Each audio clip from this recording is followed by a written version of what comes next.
Conversa Fiada está de volta. Eu estou aqui num papo muito interessante com a doutora Mara e nós vamos ver agora um outro lado que ela tem experimentado ultimamente e que tem feito muito sucesso também. Doutora Mara, a senhora escreveu um livro sobre hiperatividade recentemente e que vem sendo considerado e lido por muitos. Eu queria saber o que fala esse livro e por que a senhora escreveu esse livro. Bom, há 8 anos, comecei no dia 1º de abril e terminei no dia 5 de setembro de 2004. Eu tenho um filho portador do transtorno de déficit de atenção e hiperatividade e estudo o tema desde quando ele tinha 4 anos, que foi feito o diagnóstico. E ele nasceu numa época que ninguém sabia nada sobre isso, então ele sofreu muito bullying, que é uma palavra assim que não usava na época, né? Mas ele foi muito perseguido pelos professores, pelos alunos, pelos diretores, foi expulso da escola, o que é uma coisa absurda, se considerando hoje, né? Ele foi expulso da escola com 4 anos de idade, porque ninguém não dava conta da hiperatividade dele. Então essa doença, o TDAH, é uma doença que se caracteriza por 3 coisas, basicamente. É aquela hiperatividade que a pessoa não para, mas não é porque ela é agitadinha, não. Ela não para. Ela sobe para descer, ela desce para subir, ela sai para entrar, ela entra para sair. E não tem nenhuma lógica. E aquilo não tem nenhum cabimento. Isso não tem a ver com a idade da pessoa. A pessoa, ela entende, ela compreende, ela deveria ficar parada e ela não consegue ficar. Ela derruba tudo. Ela cai, ela machuca, ela quebra. Isso é a hiperatividade. Além disso, tem o déficit de atenção. Ela não termina o que ela está falando, ela esquece, ela perde coisas, mas ela não perde uma coisa hoje, outra amanhã, não. Ela é capaz de ir para a escola toda bonitinha, de uniforme, com sua lancheira, sua merendeira, sua mochila, seu material todo, e chegar lá fora na hora de eu buscar, nu. Ficou tudo para trás. E a gente tem que sair catando. Isso não é normal. Não é um leve esquecimento. Isso daí é um déficit de atenção. E a outra coisa é a impulsividade. A criança, ela entende que ela não pode fazer alguma coisa. Ela sabe que aquilo ali é perigoso. Ela sabe que aquilo ali pode matá-la, que aquilo ali é altamente explosivo. Mas ela faz. Ela entende que tem normas, mas ela não consegue obedecer às normas. Isso se chama impulsividade. Então, a doença se caracteriza por essas 3 coisas e como meu filho tinha esse diagnóstico, eu fui contar a história dele. No livro eu não falo nada de técnico, no livro eu conto a história dele e como que eu consegui criá-lo. Porque, em tese, a pessoa portadora do transtorno de déficit de atenção e hiperatividade, ele não vai ser ninguém na vida. Ele não vai ser alfabetizado, ele vai ser uma pessoa do mal, uma pessoa que vai para a criminalidade, que vai para a droga, ele não vai conseguir formar de forma alguma. E o meu filho é uma pessoa totalmente do bem. É uma pessoa que formou em um curso superior, design gráfico, há 4 anos. É uma pessoa que escreve muito bem, é muito inteligente, é muito amoroso. Chega abraçando e beijando todo mundo, ele não ofende nem a comida que ele come. E trabalha com o pai dele em AutoCAD há 5 anos. Então eu posso dizer que eu fui uma vencedora. E outra coisa... E ajudou outras pessoas com o livro, né? Acredito que sim.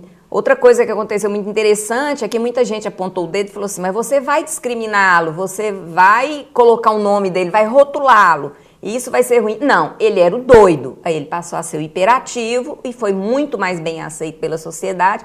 E foi ótimo. Você resolveu, há poucos anos atrás, fazer jornalismo. Por que essa decisão? O livro, Segurando a Hiperatividade, me disseram, né? O pessoal sentou e leu o livro em 4h30 e me telefonaram. No outro dia cedo já estavam telefonando, falando, que o livro tinha uma linguagem jornalística.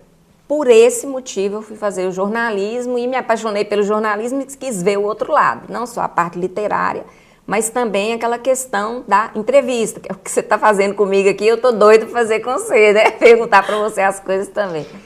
Então, esse lado do jornalismo também me encanta, porque eu passei a vida inteira da medicina entrevistando, perguntando e indo longe, indo fundo. As pessoas falavam até o que não estavam com vontade de falar, né? E no jornalismo eu sou capaz de fazer isso também. devido a esse treinamento. Então, eu sou capaz de fazer a pessoa fazer confissões que ela naturalmente não faria outro jornalista. Então, eu descobri essa habilidade junto com a habilidade literária também que eu tenho procurado desenvolver. Bom, seu trabalho de finalização de curso, eu assisti a monografia e você obteve a maior nota da nossa turma. Eu queria que você falasse para a gente, porque nele você faz exatamente um paralelo entre essa entrevista que você tinha com seus clientes, que é chamada anamnésia, né, que o médico faz com o seu paciente, e a entrevista, o gênero no jornalismo. Né?